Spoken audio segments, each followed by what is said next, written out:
Senhor esteja convosco. Proclamação do Evangelho de Jesus Cristo segundo João. Glória a vós, Senhor. Houve uma festa dos judeus e Jesus foi a Jerusalém. Existe em Jerusalém, perto da porta das ovelhas, uma piscina com 5 pórticos, chamado Betesda em hebraico. Muitos doentes ficavam ali deitados, cegos, coxos e paralíticos. De fato, um anjo descia de vez em quando e movimentava a água da piscina, e o primeiro doente que aí entrasse, depois do borbulhar da água, ficava curado de qualquer doença que tivesse. Aí se encontrava um homem que estava doente havia 38 anos. Jesus viu o homem deitado, e sabendo que estava doente há tanto tempo, disse-lhe: "Queres ficar curado?" O doente respondeu: "Senhor, não tenho ninguém que me leve à piscina quando a água é agitada. Quando estou chegando, outro entra na minha frente." Jesus disse: "Levanta-te, pega na tua cama e anda." No mesmo instante, o homem ficou curado. Pegou na sua cama e começou a andar. Ora, esse dia era um sábado. Por isso os judeus disseram ao homem que tinha sido curado: "É sábado, não te é permitido carregar tua cama." Ele respondeu-lhes: "Aquele que me curou disse: pega a tua cama e anda." Então lhe perguntaram: "Quem é que te disse: pega a tua cama e anda?" O homem que tinha sido curado não sabia quem fora, pois Jesus se tinha afastado da multidão que se encontrava naquele lugar. Mais tarde, Jesus encontrou o homem no templo e lhe disse: "Eis que estás curado. Não voltes a pecar, para que não te aconteça coisa pior." Então o homem saiu e contou aos judeus que tinha sido Jesus quem o havia curado. Por isso, os judeus começaram a perseguir Jesus, porque fazia tais coisas em dias de sábado. Palavra da salvação.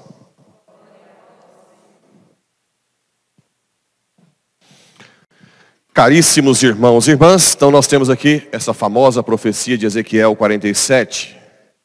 Uma profecia em que Daniel tem uma visão, de Ezequiel tem uma visão do templo, né?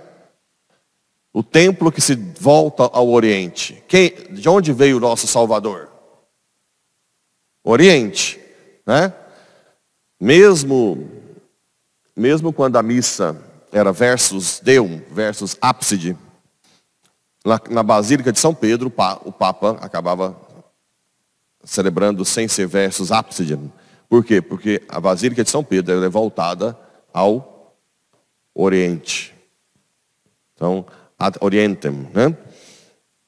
Então, Jesus, aqui já é uma profecia, Cristo, né? O templo será renovado com a vinda de Cristo. E as graças sairão do altar. Água é símbolo de quê? Né? O Espírito Santo, né? Que purifica, que dá vida. Então, o Espírito sairá dos altares. O que sai do templo, que tem maior riqueza, que dá mais, que tem mais poder? O que nós temos, que é a continuação de Cristo na terra, que é onde saem mais bênçãos e sacramentos. Então aqui nós podemos dizer que é uma profecia de um momento em que do templo sairão coisas extraordinárias de bênçãos, os sacramentos. E aí, essa água que sai do Oriente, né? Saía da parte subterrânea, estava voltado para o Oriente, corria do lado direito do templo, né? Saía pela porta que dá ao norte e fez-me dar uma volta para a porta que dá ao leste. Quando o homem saiu em direção leste, oriental, tendo uma corda para medir na mão, mediu 500. Aí foi aumentando. O que quer dizer isso?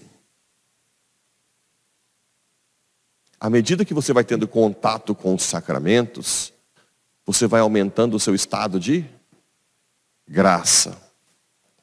E o que poderia dizer que a água está aos pés, depois ao joelho, até que não pode mais, você tem que nadar. O que a gente poderia usar de analogia com o mundo atual? Nós poderíamos dizer que no início da nossa conversão, nós é que queremos dominar grande parte da nossa vida. E deixamos Deus só cuidar de uma pontinha da nossa vida. À medida que você vai se entregando à graça, ela vai tomando conta de você. Até chegar um ponto que você não, o nadar, que você tem que deixar o Espírito tomar conta da sua vida. Que é o momento mais, o ápice, né?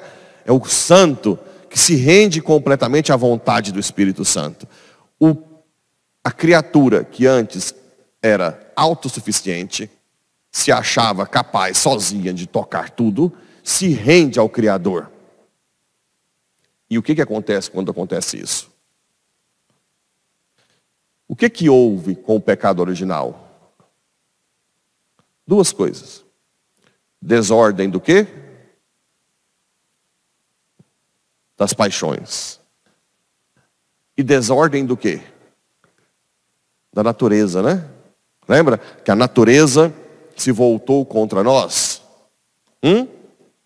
Ora, a partir do momento que essa água, onde essa água corre, ela ordena nossas paixões e ordena o mundo criado. E não só ordena, como faz dar vida e abundância, frutos, né? Então, é uma água que restabelece toda a harmonia da criação que foi corrompida pelo pecado original.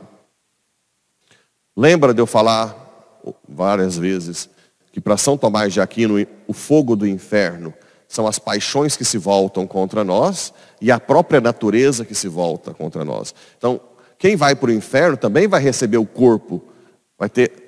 Nós vamos ter a ressurreição do corpo para o céu, e quem vai para o inferno vai ter a ressurreição do corpo para o inferno. E quem vive no inferno viverá um constante conflito. As paixões nossas, que deveriam ser orientadas para o Criador, vão se rebelar contra a pessoa eternamente. A natureza, que nós deveríamos conduzir e cuidar bem para o Criador, se rebelarão contra quem está no inferno. Isso é o fogo do inferno. Ok?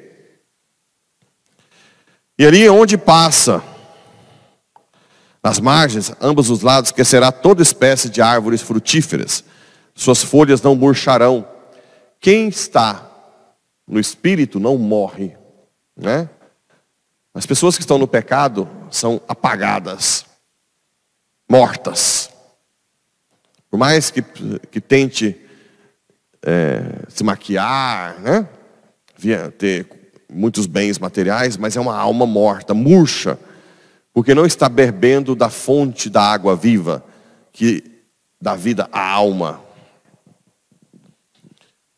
E seus frutos jamais acabarão, mas darão novos frutos, pois as águas banham as árvores que saem do santuário.